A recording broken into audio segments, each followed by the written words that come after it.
Another day, another basketball stories na naman ang pagkikwentuhan natin.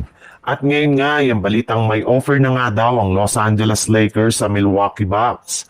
At ang balitang trade ni Jonathan Kuminga at Giannis Antetokounmpo.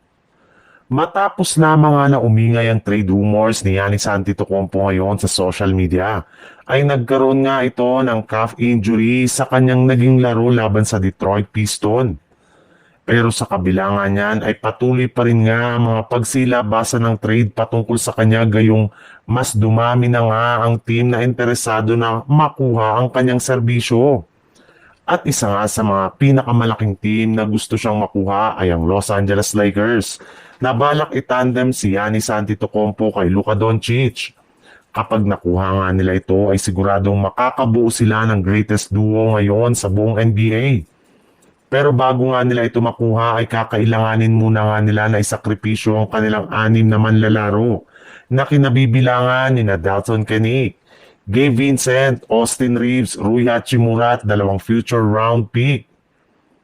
Bagamat man nga napakaraming players ang mawawala sa kanilang lineup, ay napaka-worth it rin naman nga ito para sa kanilang team dahil mas mataas nga ang kanilang tsansa na makakuha ng kampyonato gamit ang duo ni Luka Doncic at Giannis Antetokounmpo.